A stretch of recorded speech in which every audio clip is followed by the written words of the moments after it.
Hi, welcome to Jigsaw Geek, and today I'm going to give myself a challenge. Now, I'm starting off really easy. I hope to up the ante throughout the summer, but I'm going to start by doing these two 300-piece puzzles simultaneously. My challenge is that I will have to put a piece together, and then I have to immediately switch to this puzzle, find and put a piece, and back and forth. And now, I do not expect this to take me too long, maybe 2.5 hours, but we'll see. Now, what's going to be interesting is what this does to my brain. And while I'm doing both of these puzzles, I'm also going to be listening to a novel. And so we will see if my brain is going to be able to handle doing those two tasks at one time. Wish me luck. Time for my awkward voiceover. Now, the puzzle on the left is much bigger than the puzzle on the right, and the puzzle on the left is just easier. The puzzle on the right really has this abstract dripping paint, and initially that was harder, but I soon got used to the pattern. I'm going to be done with the border pretty soon, and then I started working on the yellow on both puzzles, but the one on the left, the yellow was easy, but the one on the right, I quickly abandoned that and just went from doing the puzzle from left to right and starting with the blues and then merging into the greens, then into the yellows. And that strategy was really working well for me, and that's what I'm sticking to. I'm about 2.5 hours into this. I'm not sure. I didn't time it. Maybe 2.5 hours. I'm kind of surprised because I thought a 300-piece puzzle took an hour, and so I just doubled that. 300 times 2 hours. And then I added a little bit of extra 2.5. I'm about 2.5 to 3 hours, and I'm only halfway through both puzzles. I'm going to flash a picture on the screen so you could see. So I'm definitely going to be continuing this tomorrow when I thought I could finish it in one day. However, my friend Mark Morris sent me this puzzle in the mail, and I was so grateful and happy to get this because it's another one of the final piece puzzles. There you go, final piece puzzles. Here's the other box. And I'm definitely collecting these. So now this is the second I have in my collection. This is number 7. When I opened it up, I was like, uh-oh, because he sent me what has to be the hardest puzzle in that collection. I mean, look at this thing. Still, I am definitely up for the challenge. So I will be doing this puzzle sometime this summer. So thank you, Mark, for that. So tomorrow, I will be tackling and finishing these puzzles and then telling you my thoughts on this experience. Well, I finished. So these are the two puzzles that I did simultaneously. Let me talk about each puzzle before I talk about doing them, the experience of doing them. We'll start with the plumes of color. Here is a poster that came with it. You could also, nice poster, and you could also see 2 other puzzles that look pretty cool. This is called Plumes of Color from the Color Explosion series by Buffalo Game. And both of these puzzles were 300 pieces. So here is the box, Buffalo Games. Nice box. The pieces were large. They are typical, I would say, not low quality brand. How would you say? Budget quality pieces, but they are sturdy. They're very nice pieces. I got these both at a puzzle swap, but I'm sure they're, for the price, that these are definitely worth it. Now, the other puzzle I was doing concurrently is called a Space Saver puzzle. It's from Lisa Marie Studios.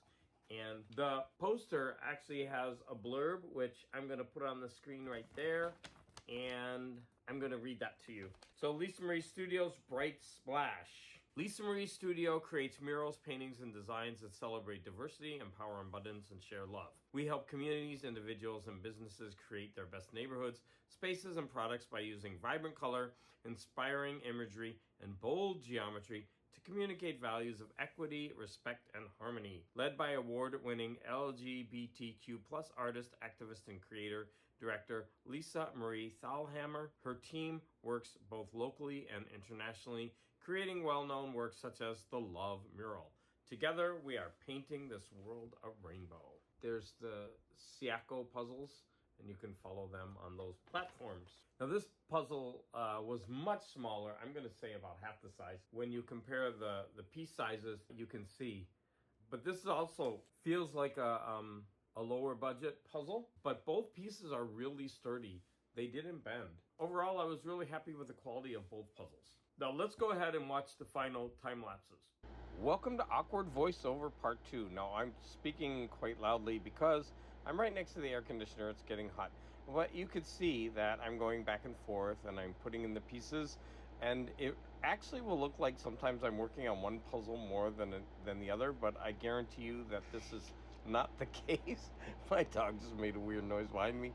I am doing piece by piece. It's just the nature of this time lapse where I think it takes a picture every 10 seconds or something like that. I'm not sure. But you can see that I'm slowly working my way up on the left, and I'm moving in toward the middle on the right. When I started the second puzzle, I went for the dark color on the right and moved in toward the middle. But you're going to see by the end that I was good. I was piece for piece, all 300, and I ended with one piece each. So as you're going to see right now. All right, I'm back. This puzzle stands the pickup challenge. And as you can see, it's a beautiful gradient puzzle. And so what was it like doing both of these puzzles at the same time? I hope I'm not going to restate some stuff that I said in the time-lapse, because I haven't done the time-lapse voiceover yet. But going back and forth wasn't really a problem. The only time it was a real problem was when I would see where to put the next piece, but I had to refrain myself and go do another piece. And sometimes that would take me longer, and then I'd get back and put that piece right in, and then I'd go back to the other puzzle. This was a fun challenge, and although it took longer than I expected, I did really, really enjoy it. So if you've ever set a puzzle challenge like this for yourself, or plan to do one of these in the future, please let me know in the comments. I am definitely going to use this as a springboard this summer, and I've got a couple of much more serious challenges set up for myself. So what was I listening to? I listened to The Loneliness of Sonia and Sunny, and like I said in my last video, this is a really long book. Right now I think I only have about 7 hours left, maybe 5, I can't remember. So I'm almost toward the end. Now this book won the Booker Prize. I'm not sure if it was the regular Booker Prize or the International Booker Prize. It must have been the regular because it's by Karen Desai, and I believe that she's won other prizes and been nominated before for the regular Booker. And it's a long, convoluted story about two people with their family histories, and they're both on the path to finding love, and what keeps them apart, what brings them together, and everything going on in their lives. It intersects with historical events of the time period. Like I just finished the section where they were impacted by the World Trade Center of 9/11. Now, I'm going to reserve judgment on whether I recommend this book until I finish it. So that will be for the next video. But what puzzle am I doing next? I'm going back to challenge myself. Now this time I'm going to try to do a pretty difficult puzzle without looking at the box. However, I'm going to study this painting before I start. And that is going to be Vincent van Gogh's Cafe Terrace at Night. Look at this beautiful puzzle. But you know, this could be really difficult. I think this part's going to be really difficult. And this part. And there's a lot of pieces like this, but at least there's stars within it. This might be really difficult here. And I mean, there's a lot of patches of the same color, but they're pretty large, but not overwhelmingly large. I don't know. This could be really difficult, and I'm going to try to do this without looking at the box. Now, this might be a real challenge for me because fine art puzzles, I usually look at the box a lot, just because they're so, in my opinion, they're way more difficult than the average puzzle. If you disagree with me, that's okay. Put that in the comments with examples. But on the average, since these weren't made to be puzzles, I take that back. I guess some photography can also be really difficult, especially because there's just loads and loads of sky. But in general, these are pretty difficult puzzles. So I'm going to try to do this without looking. Now, I believe this is going to be my third puzzle in this Eurographics Fine Arts collection. So I previously did Marc Chagall's The Circus Horse because that was a gift to me from Mark Morris. And I don't think I could have done that puzzle without looking at the box. I mean, it would be interesting to try to redo that after I become a master puzzler, which I'm so far from being. But that one I have already pasted together and it's in my art portfolio. I'm hoping to make a video about that art portfolio by the end of this summer. And another one, I think, the other one that I did was by an artist, I think his name is Thibault, and it was this kind of more modern, beautiful artwork of a city street with buildings. You know, I'm gonna put a picture in the video just because I probably can't describe it properly, but wow, that was a beautiful puzzle as well.